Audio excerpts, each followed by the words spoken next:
Hi and welcome to this week's YouTube vlog. Jingle jingle, because that's right, it's Christmas in a couple of days, so I hope we're all ready. Thanks everyone that has subscribed in the last week. It's been lovely as always, and thanks for the wonderful comments. First, you're going to have a little apology to Kate. Kate's commented last week about me driving with my hands off the steering wheel. Don't worry, I'm not driving. I'm sorry about that. I didn't know I was doing it.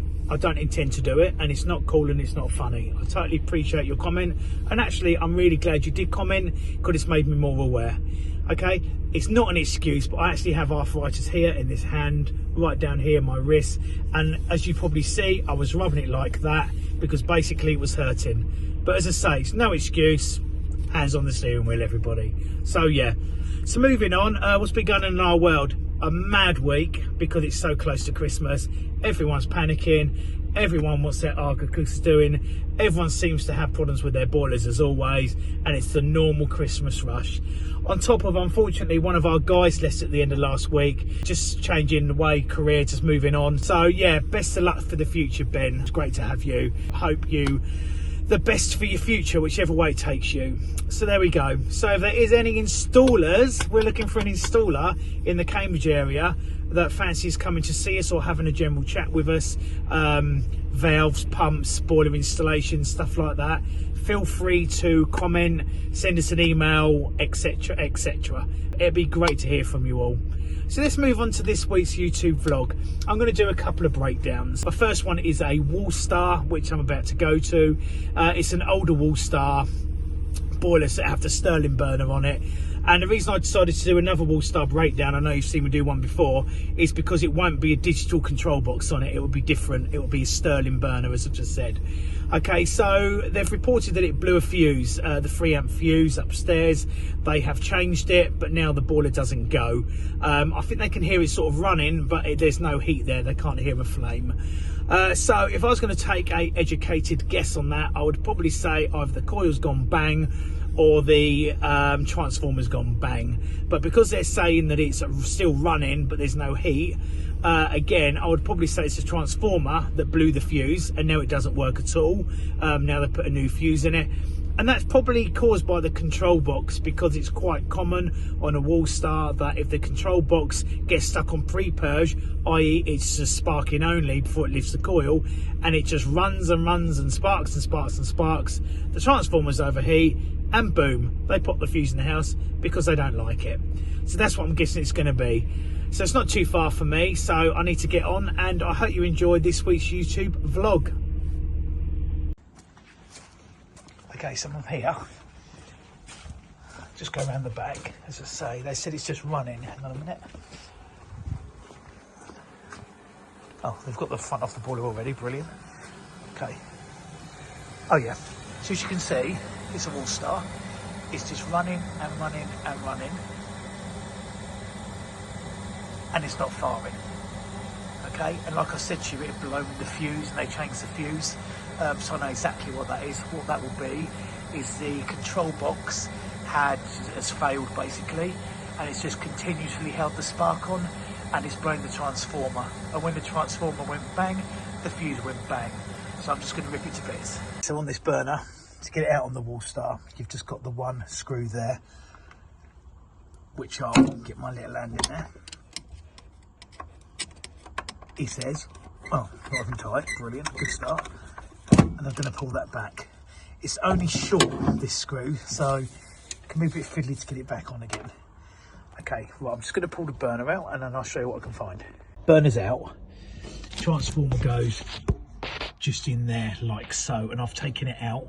Okay, it's just a lead, like here we go, a power lead that clips on, and then your 2 HT leads. And this is a control box which has caused all the troubles. Now this is actually the wrong box. This is an 832. It doesn't matter, but it's a bit dearer. It should be an 830. But I'll explain that when I get in my van again and I'm on my way back to my next job. It's one transformer. This is the EBI 1.4. However, this has already been changed because it's the later version. What someone has forgotten to do when they changed it last time, if you look in there, you'll see, he says there it is, there's 3 terminals because there's an earth. And on the originals there wasn't. And what they've done is when they've plugged the new one in, they haven't bothered with the lead. So on there, you can see on both sides there's the terminal, and the middle one, which is the earth, is missing. So you have to have the lead changed as well, which comes in the new box anyway. So watch that one. A little tip of me, if you get one that hasn't got the earth in, you need it. The transformers should be earthed. So I'm just going to whip a new lead in, whip a transformer on, whip a new control box on. This is all I'm here to is a breakdown. If you look at the state of it, it wants loads doing to it, but that's for another day. So I'll be back and we'll see if it goes. New lead in, new transformer on, new control box on. When the new control boxes come, they come already in the lockout. So I've reconnected the power here. Look at all the dirt in there, and I'll press it now. Okay, so we're just going to wait, and we're going to see if it fires. It takes sort of 10 to 15 seconds before it fires, and then hopefully that'll be the end of our problem. And boom, away it goes. All right, so yeah, that's another one done for today, and yeah, on to the next one. So that's that one done. Drop back on something I said on the video a minute or two ago, is control boxes on the Wallstar, or Sotronic control boxes in general on the Wallstars and a few other boilers. There's different versions of them, okay, so you can sort of interchange but not really interchange. So for example, you have the Sotronic 830 and you have the Sotronic 832, and then you have the Sotronic DKO Mod 21. Basically, there's a few subtle differences. So the 830 is designed purely for a single stage burner, i.e. one coil on the pump. So it goes through its pre-purge, after 10 to 15 seconds, click, the coil lifts, away it goes. The 832, however, you can use on a Wallstar, but it's a pointless exercise, because an 832 means, you've guessed it, it's got two coils. So you get them on some of the bigger Worcester Bosch boilers and stuff like that with the Stirling, the bigger Stirlings on them. So again, it would fire after 10 to 15 seconds, click, the coil would kick in, and then another, I don't know, 15 seconds later, click, the second stage kicks in. So it's like a lower pump pressure and then the higher pump pressure, and that's what happens on the on some of the larger Worcesters and a few other boilers as well. So that's where you primarily use that one. And then you've got the DKO box, the Sotronic DKO Mod 21. That's different again. The main difference with that one is there's an extra pin in the back if you turn it over. And it basically means you can reset it inside. So it means that you can just, like, inside your boiler, there's an additional button that lights up. You can push it, boom, it resets the boiler. So if you was to have a DKO on a later one, you can reset inside and put an 830 box on. You wouldn't be able to reset it inside. And even though the box would work, I've done it before temporarily to get me out of trouble, the orange light has like a glow because it backfeeds. So yeah, stick to the boxes. If you're doing this job regularly, keep one of each or two of each. I've got 2 or 3 of each on my van, and that's the way forward on that. So that is the differences with the control boxes on the Sotronic. So yeah, I hope that hasn't bored you, but I just wanted to explain it a bit more. So yeah, that was quite straightforward. We do get that problem on the Wallstar quite often. So yeah, that was nice and straightforward, that one. Good morning, Barnwell Bus Services. This is Ben speaking. I'm currently joined with this man here. Hello. And we call it the panic before Christmas. It's currently Friday. Everyone's panicking because nothing's working. So we're currently on our way to a breakdown where someone has got a not very healthy boiler. So are we going to fix it, Ryan? Of course we're going to fix it. No, we're not. Right, so here we are. External Thermacon, as you can see. Much older than even I am. This happens, to be honest with you, every year. What happens is, you pan over there, Ben. As you can see, open area. Unbelievable. Very windy today. Wind comes, blows back down the flue. People think it's rubbish. It breaks boilers down. So what happens is, you've got fumes coming out here, wind's blowing it back down. First things first, usually what happens is, this part in here, the photo cell gets blacked up.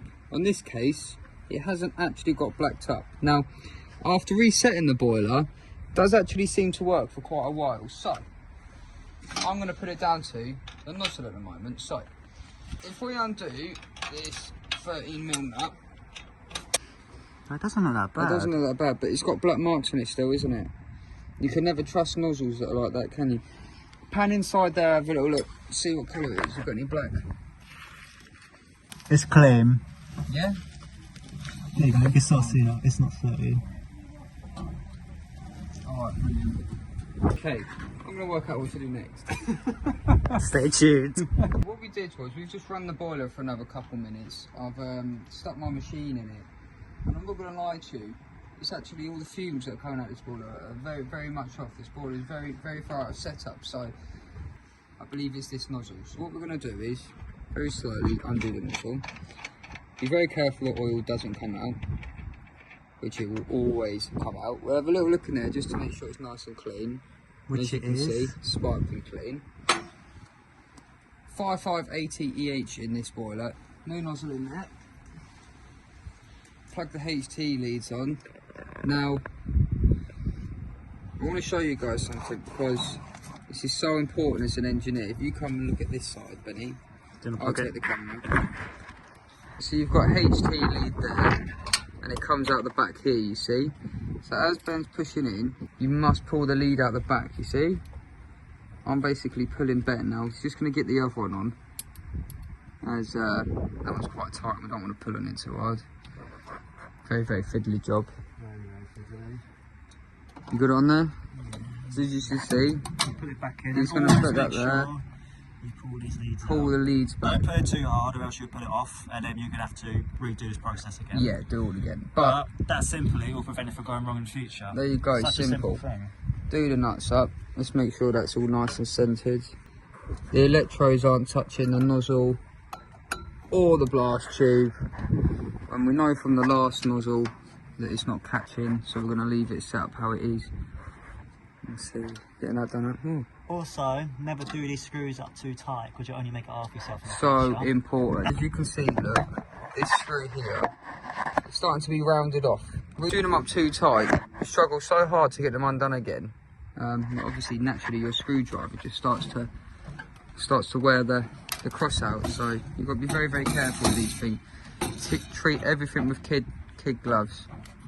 As you can see, we're currently doing up the nut. Get the burner back in place. Don't think it's really sitting properly, so we're just going to have a fiddle. That's it, there she is, she's in there now.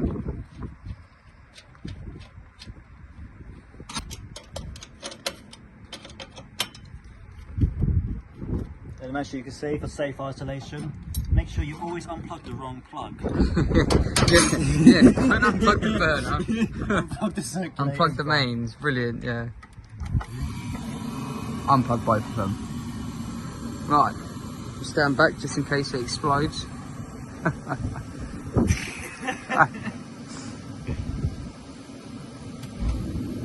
Away she goes. Now Ben, what we're going to do, we're going to put up 5-10 minutes, make sure the nozzle settles in and it burns off all the excess oil. And then we're going to warm our machine up, emission test it, make sure it's running absolutely marvellously. And then, yeah, go and eat some pizza. Yeah. Merry Christmas. So, after a really hard week, because it's been manic, absolutely manic, Benjamin is enjoying a pizza. We all thought we'd have a pizza, and there's Ryan in his festive jumper. There's mine, which as you can see is nearly gone, and there, putting her hair right, is Auntie Karen. And filling her mouth with pizza. And yeah, we're wrapping presents as well, because obviously we left it to the last moment, but there we go. And that is it, everyone. That is this week's YouTube vlog done. Tick! And I'm afraid it is the last one for the year as well. That's fine. So, thanks everyone who watches, everyone that comments, and especially the people that subscribe. Without you, we probably wouldn't even bother doing it, to be honest. So thank you. We really, really do appreciate it. So that's it for this year from us. Merry Christmas, everybody, and a Happy New Year. I hope you have a good one. And finally, stay safe. Stay safe. Stay safe. Stay safe. That's us done. Happy Christmas. Bye for now. See you next year.